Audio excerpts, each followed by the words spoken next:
नमस्कार, अपना बिहार देख रहे हैं आप। मैं हूं आपके साथ सिरांधा शेखर। बुलेटिन में कोरोना की खबरें आपको दिखाएंगे, लेकिन सबसे पहले बात आज की सबसे बड़ी खबर की। सेना ने हिजबुल मुजाहिदीन के टॉप कमांडर रियाज नाइकू को ढेर कर दिया है। तो बड़ी खबर आपको दे रहे हैं। हम आपको बता दें, सेना ने हिजबुल मुजाहिदीन के टॉप कमांडर रियाज नाइकू को ढेर कर दिया है। रियाज के साथ छिपा एक और आतंकी भी इस मुठभेड़ में मारा गया है। मंगलवार शाम से जारी ऑपरेशन में रियाज समेत दोनों आतंकी ढेर हुए हैं। आपको बता दें कि रियाज नाइकू 12 लाख का इनामी आतंकी था, जिसे सब्जार भट्ट की मौत के बाद हिजबुल का कमांडर बनाया गया था। साथ ही आपको यह भी बता दें, पिछले 2 दिन में आतंकी मुठभेड़ में सेना के 8 जवान शहीद हुए थे। इसमें कर्नल आशुतोष शर्मा समेत कई अधिकारी भी शामिल थे। अब इन अधिकारियों की मौत का बदला सेना ने ले लिया है। हिजबुल कमांडर को मार गिराया है। तो बड़ी खबर आपको दे रहे हैं। हम आपको बता दें कि हंदवाड़ा की शहादत का बदला सेना ने ले लिया है। रियाज नाइकू, जो कि हिजबुल कमांडर था, उसे ढेर कर दिया गया है। 12 लाख का इनाम इसके सिर पर घोषित था। हम आपको बता दें कि सब्जार भट्ट की मौत के बाद इसे हिजबुल कमांडर बनाया गया था। काफी लंबे वक्त से हिजबुल कमांडर के तौर पर यह काम कर रहा था, आतंकी गतिविधियों को अंजाम दे रहा था, और आखिरकार लगातार जिस तरह से ऑपरेशन चलाए जा रहे थे, इसे ढेर कर दिया गया है। सेना ने ये कामयाबी हासिल की है। दरअसल कल शाम से, यानी कि मंगलवार शाम से ही ऑपरेशन चलाया जा रहा था और आखिरकार मार गिराया गया है रियाज नाइकू को। हम आपको बता दें कि रियाज के साथ एक और आतंकी छिपा हुआ था, जिसे मार गिराया गया है।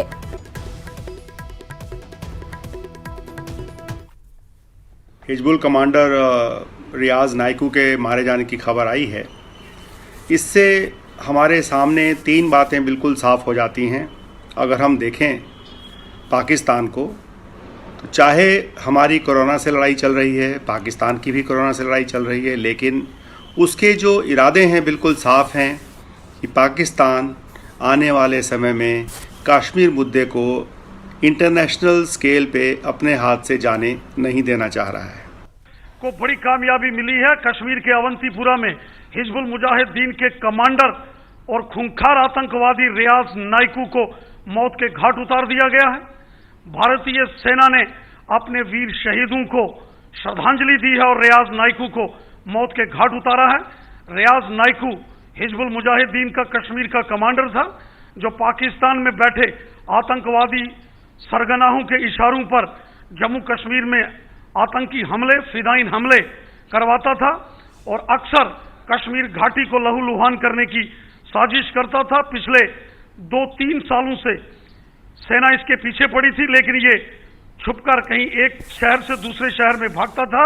लेकिन हमारी सेना, जम्मू कश्मीर पुलिस और सीआरपीएफ के जॉइंट ऑपरेशन में कश्मीर घाटी के अवंतीपुरा में रियाज नाइकू को मौत के घाट उतार दिया है। तो बहुत समय तक रियाज नाइकू सेना को चकमा देता रहा, लेकिन आज आखिरकार उसे मार गिराया गया है। बहरहाल खबरों में आगे बढ़ते हैं, बात कर लेते हैं कोरोना से जुड़ी खबरों की। कैमूर में लॉकडाउन के दौरान जमकर लाठी और डंडे चले। घटना कुदरा थाना के सिसवार गांव की है। बताया जा रहा है कि लड़की से छेड़खानी के विवाद में 2 गुटों के लोग आपस में भिड़ गए। तस्वीरें आपके सामने, आप देख सकते हैं किस तरह से मारपीट हुई है। मारपीट की इस घटना में 10 से ज्यादा लोग घायल हुए हैं। मारपीट का ये वीडियो सोशल मीडिया पर वायरल हो रहा है। कैमूर की तस्वीरें देखिए किस तरह से यहां पर मारपीट हो रही है। सोशल मीडिया पर दरअसल ये वीडियो वायरल हो रहा है। बताया जा रहा है कुदरा थाना के सिसवार गांव का ये वीडियो है। लड़की से छेड़खानी के विवाद में दरअसल 2 गुटों के लोग आपस में भिड़ गए और खूब लाठी डंडे यहां पर चले हैं। प्रमोद हमारे साथ जुड़ गए, उनसे लेंगे ज्यादा जानकारी। प्रमोद, हालांकि सोशल मीडिया पर यह वीडियो वायरल हो रहा है, आखिर क्या था पूरा मामला और क्यों बात इतनी ज्यादा बढ़ गई? देखिए सिरंगा, ये मामला कैमूर के जो है कुदरा थाना के सिसवार गांव का बताया जा रहा है और जो है छेड़खानी का मामला है। गांव में एक युवक ने किसी लड़की से छेड़खानी कर दिया था, जिसके लेकर दोनों पक्ष में जमकर मारपीट हुआ और इसमें दर्जन लोग घायल हो गए। अभी जो है दोनों पक्ष थाने में आवेदन दे दिया है। पुलिस गांव पहुंच गई है, मामले को शांत करवाया गया है। लेकिन वीडियो से आप देख सकते हैं कि बहुत बड़ा मामला है जी। बिल्कुल प्रमोद, जानना चाहूंगी जिस तरह से लाठी डंडे चल रहे हैं, ईंट छत के ऊपर से लोग जो है ईंट पत्थर बरसाते नजर आ रहे हैं, क्या गंभीर चोटें भी आई हैं लोगों को? जी इसमें मैं बता दूं कि 1 दर्जन के लगभग लोग घायल हैं, जिनका कुदरा पीएचसी में इलाज करवाया गया। और उसके बाद पुलिस को जैसे ही सूचना मिलती है तो गांव बिल्कुल पुलिस अब एक्शन मोड में है और पूरे मामले में जो केस है वो दर्ज कर लिया गया। बहुत धन्यवाद प्रमोद इस जानकारी के लिए। तस्वीरें आप देखिए, कैमूर की तस्वीरें आपके सामने। छेड़खानी का दरअसल ये विवाद था, लड़की से छेड़खानी के बाद ये मामला जो है वो बढ़ गया और किस तरह से 2 गुटों के बीच लाठी डंडे चले हैं आप तस्वीरों में देख सकते हैं।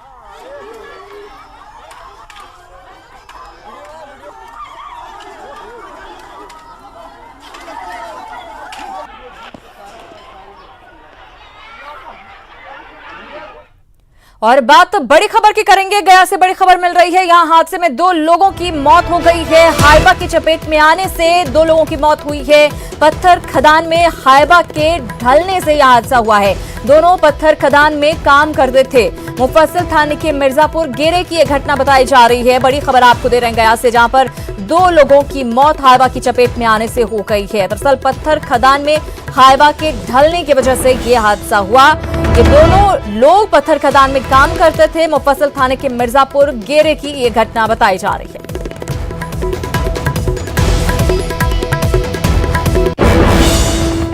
और अब बात कर लेते हैं कोरोना काल में उपजे संकट की।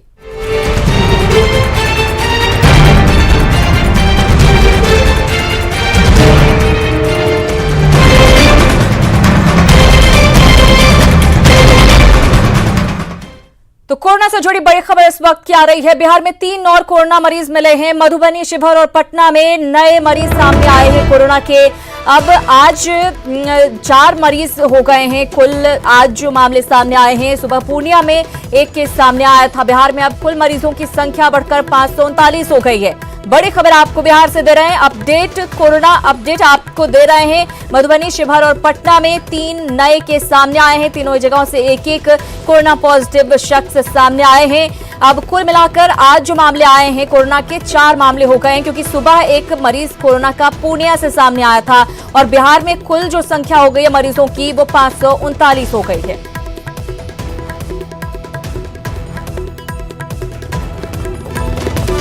कोरोना के मामले लगातार बढ़ते जा रहे हैं। हम आपको बता दें, सिर्फ बिहार की अगर हम बात करें तो 539 अब कोरोना पॉजिटिव केसेस बिहार में हो गए हैं।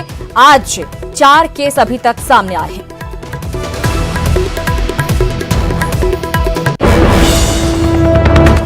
और हम आपको बता दें कि बीते 5 दिनों में बिहार में कोरोना के बढ़े आंकड़े किस तरह से सामने आए आप देख सकते हैं। 2 मई को 16 मामले सामने आए, 3 मई को 35, 4 मई को 11, 5 मई को 7 और आज 6 मई को अभी तक 4 मामले सामने आए हैं। देखना होगा क्या शाम तक कुछ इजाफा होता है, लेकिन अगर बीते दिनों से कंपेयर करें तो अभी फिर भी इसे कम कहा जा सकता है, क्योंकि सिर्फ 4 मामले अभी तक सामने आए हैं।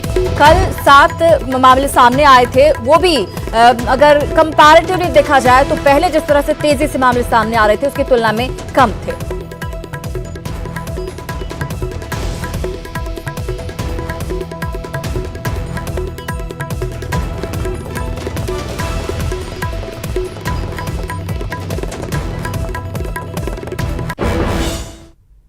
और बुलेटिन में बात कर लेते हैं बाहर से बिहार लौटते परदेशियों की।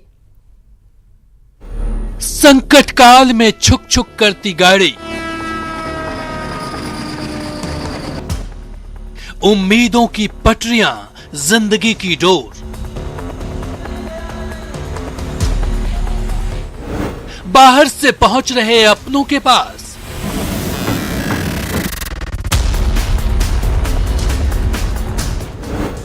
वायरस काल में रहेंगे साथ साथ।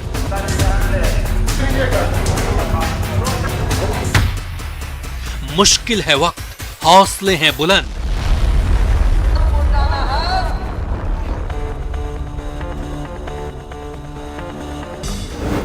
मानेंगे नियम, रहकर सिस्टम के साथ।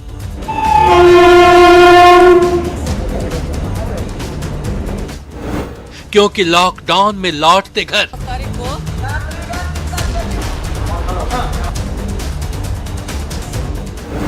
संकट काल में है सुखद वापसी।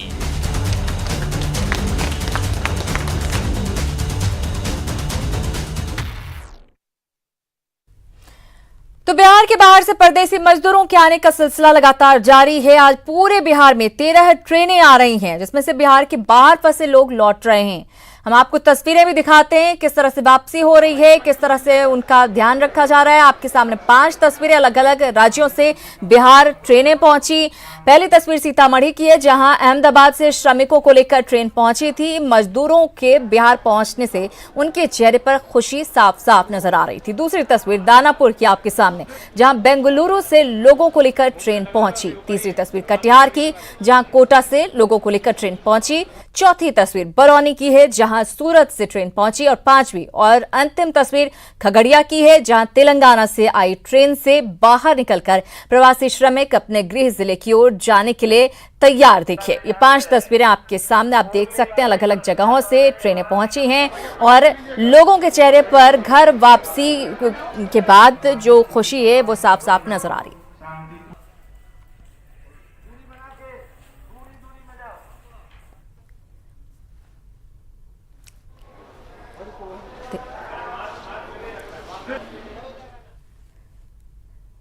तो आज कुल 13 ट्रेनें जो हैं वो बिहार पहुंचने वाली हैं। उनमें से एक ट्रेन जो है उदयपुर से हाजीपुर के लिए आज खुली है।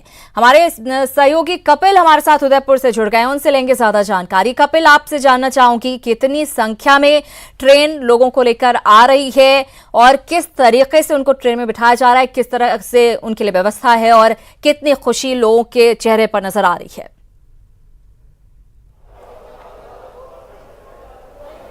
देखिए, मैं आपको सबसे पहले एक अपडेट देना चाहूँगा। ये जो ट्रेन मेरे समीप खड़ी है, ये उदयपुर से हाजीपुर के लिए रवाना होगी और इसको कुछ देर पहले प्लेटफॉर्म से रवाना कर दिया गया था, लेकिन एक बार फिर इस ट्रेन को रिवर्स लेकर आए हैं और यहाँ प्लेटफॉर्म पर फिर से खड़ा किया गया है। इस ट्रेन में 1186 श्रमिकों का कुल रजिस्ट्रेशन किया गया था, लेकिन जब ये ट्रेन रवाना हुई तो करीब 100 श्रमिक ऐसे थे जो कि रेलवे स्टेशन तक नहीं पहुंचे थे और रेलवे ने अपने तय समय के अनुसार ठीक 4 बजे इस ट्रेन को प्लेटफॉर्म से रवाना कर दिया।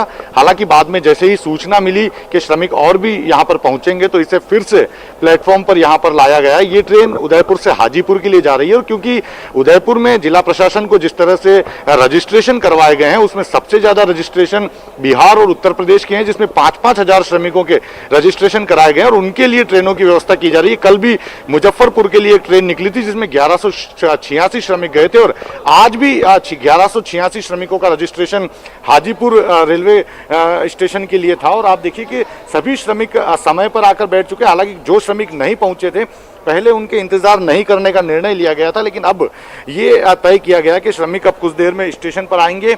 यहाँ पर आप देखिए कि पूरा लवाजमा तैयार है।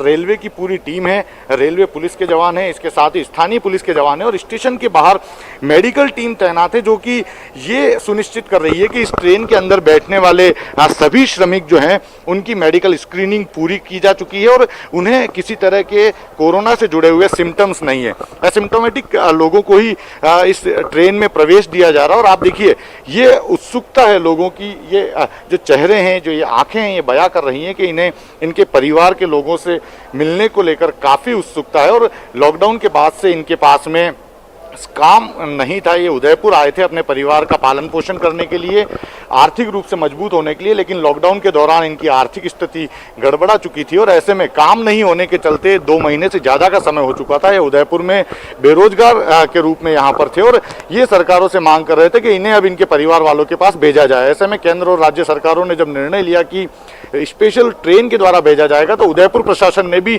सबसे पहले जो ट्रेन चलाने का निर्णय लिया वो बिहार के लिए लिया था और मुजफ्फरपुर पहली ट्रेन गई और आज हाजीपुर के लिए रवाना ये ट्रेन अब फिर से कुछ देर बाद होगी। एक बार रवाना हो चुकी थी लेकिन फिर से इसे रिवर्स लेकर आया गया तो अब से कुछ देर बाद फिर रवाना होगी। कोशिश की जा रही है कि इस ट्रेन में जो कैपेसिटी तय की गई है वो पूरी कैपेसिटी पूरी इसमें बैठ जाए, उसके बाद ही यहाँ से रवाना की जाए। आप देखिए कि अभी ट्रेन में जो अगर हम बात करें तो कुछ हद तक निश्चित रूप से कपिल हम देख पा रहे हैं एक तरह से पहले ये फैसला लिया गया कि जो नहीं पहुंचे हैं यात्री उन्हें छोड़ दिया जाएगा, लेकिन फिर ये फैसला लिया लिया कि नहीं हम वेट कर लेते हैं, फिर रिवर्स लाया गया ट्रेन को और इंतजार किया जा रहा है उन लोगों के लिए जो नहीं पहुंच पाए। बहुत धन्यवाद कपिल इस तमाम जानकारी के लिए। तो लगातार ट्रेनें जो हैं अलग अलग राज्यों से खुल रही हैं और बिहार पहुंच रही हैं, लोग अपने घरों को पहुंच रहे हैं। इधर लॉकडाउन की वजह से दूसरे राज्यों में फंसे बिहार के मजदूरों को वापस लाया जा रहा है। लगातार तस्वीरें हम आपको दिखा रहे हैं, लेकिन बिहार में जो अन्य राज्यों के मजदूर फंसे हुए हैं उनकी सुध कोई नहीं ले रहा। बिहार में ओडिशा, झारखंड, यूपी और पश्चिम बंगाल के हजारों मजदूर फंसे हुए हैं। संवाददाता साकेत कुमार ने इन मजदूरों का दर्द जाना। कारण दूसरे राज्यों में फंसे मजदूरों को बिहार तो लाया जा रहा है, लेकिन बिहार में भी कई ऐसे राज्यों के जो मजदूर हैं वो फंसे हुए हैं और लेकिन उनकी कोई सुध लेने वाला नहीं है। आप देखिए ये जो लोग हैं ये दूसरे राज्यों के कामगार मजदूर हैं और यहाँ पर रहकर काम करते थे। उड़ीसा से, उत्तर प्रदेश से, झारखंड से, पश्चिम बंगाल से, इन राज्यों से ये मजदूरी करने के लिए यहाँ पर आए हुए थे और लॉकडाउन में ये लोग फंस गए हैं। लेकिन अब ये जाएं कैसे अपने राज्य, ये इनको इसकी कोई जानकारी नहीं। आप लोग कहाँ से हैं? हम लोग उड़ीसा से हैं। उड़ीसा से क्या करते थे आप? यहाँ प्लम्बर के काम मजदूरी करते थे। लॉकडाउन में फंस गए आप लोग? फंस गए हैं, करीब 2 महीना हो गया ही। कोई आप लोग उससे पूछने आ रहा है या सरकार ने कुछ कहा है वहाँ से, किस तरह से आप लोग को वहाँ ले जाया जाएगा? सरकार से तो अभी कोई मदद नहीं मिला, लेकिन यहाँ पे एक हिमांशु सर है, वो हम लोग के देखभाल कर रहे हैं, अनाज उनाज दे रहे हैं। करीब 200 से ऊपर आदमी हम लोग के यहाँ पे है। आप लोग जाना चाह रहे हैं अपने राज्य? जाना चाह रहे हैं हम लोग सब। कोई व्यवस्था हो तो हम लोग जाएंगे। व्यवस्था हो तो जाएंगे। आप बताइए कि कितनी परेशानी हो रही है, आप लोग यहाँ फंसे हुए? बहुत परेशान है। जो पैसा था वो खत्म हो गया। हम लोग घर जाना चाहते हैं। घर में भी बाप माँ सब रो रहा है कि घर हम लोग आ जाए, लेकिन यहाँ हम जाते हैं गांधी मैदान कंट्रोल रूम, वहाँ पर पुलिस बोलता कि ऑनलाइन में कराइए, रजिस्ट्रेशन हो जाएगा। लेकिन ऑनलाइन में करते तो ऑनलाइन में नहीं होता और वहाँ से हम लोग को भगा देता है कि जाइए, नहीं होगा, तुम लोग लेबर मिस्त्री है, तुमको नहीं होगा। यहाँ जो नौकरी करता है वो लोग के लिए होता है, तुम लोग के लिए नहीं होगा और तुम लोग यहाँ से जाओ। हम लोग 4-5 दिन से दौड़ रहे गांधी मैदान कोर्ट में, वहाँ पर कोई सुन रहा है? कोई नहीं सुन। आपने अपने सरकार वहाँ जो आपके राज्य में कोशिश किया संपर्क करने का? संपर्क किए थे, लेकिन वो कहा कि आप 14 तारीख के अंदर आने चाह रहे हैं तो अपना गाड़ी घोड़ा करके आइए। मजदूर हैं दूसरे राज्यों के, यहाँ पर जो काम कर रहे थे वो अब कहीं ना कहीं परेशान है क्योंकि उनको अपने राज्य जाना है और कोई संसाधन नहीं है जो कि उन्हें अपने राज्य तक पहुँचाए। ऐसे में निश्चित तौर पर यह सवाल जरूर उठता है कि आखिर शासन और प्रशासन क्यों नहीं इन मजदूरों की सुध ले रहा है। कैमरा पर्सन अजय दुबे के साथ साकेत कुमार, न्यूज़ 18 पटना। इधर भागलपुर के नाथनगर के अल्पसंख्यक बालक छात्रावास में बनाए गए क्वारंटीन सेंटर में फिलहाल 63 प्रवासी मजदूर रह रहे हैं। इस सेंटर पर मजदूरों के रहने, खाने और स्वास्थ्य जांच की व्यवस्था की गई है। क्वारंटीन सेंटर का जायजा लिया न्यूज़ 18 संवाददाता राहुल कुमार ठाकुर ने। क्वारंटीन के लिए जो यह केंद्र बनाया गया है, यहाँ पर बाकायदा जो है राज्य सरकार के द्वारा जो इस तरह का निर्देश दिया गया है, उस निर्देश के तहत 2 टाइम भोजन उपलब्ध कराया जाता है। इसके अलावा जो क्वारंटीन लोग हैं उनको आवश्यक वस्तु जो भी है वो मुहैया कराया जाता है, जैसे कि उनको स्नान करने के लिए साबुन हो या वस्त्र हो या फिर उनको बाल्टी, मग या दूसरे अन्य साधन जो है वो साधन यहाँ मुहैया कराया जाता है। साथ साथ मेडिकल की टीम जो होती है वो मेडिकल टीम जो है वहाँ इनके स्वास्थ्य का भी जांच करते रहती है और उस आधार पर फिर जिला प्रशासन को जो है वो सूचना करती है कि यहाँ पे किस तरह के पेशेंट है, उनकी क्या स्थिति है। लगातार इनका मॉनिटरिंग किया जाता है और इनके अलावे जो है जो भी यहाँ पर लोग क्वारंटीन है उनके मोबाइल में आरोग्य सेतु ऐप डाउनलोड किया गया है और उस आरोग्य सेतु ऐप के साथ साथ जो है मेडिकल की टीम द्वारा जो स्वास्थ्य जाँच की जाती है उसके द्वारा निगरानी किया जाता है। सहयोग कैमरामैन राजीव सिंह के साथ राहुल, न्यूज़ 18 भागलपुर। अब कोरोना काल में आई एक अच्छी खबर की बात। लॉकडाउन के कारण वातावरण पूरी तरह से स्वच्छ हो गया है। मोतिहारी से 230 किलोमीटर दूर हिमालय पर्वत की चोटी साफ साफ दिख रही है। जिस तस्वीर को हम दिखा रहे हैं वो पचपकड़ी गांव के एक ऊंची छत से ली गई है। आप देख सकते हैं पर्वतराज पूरी तरह से साफ साफ मोतिहारी से नजर आ रहे हैं।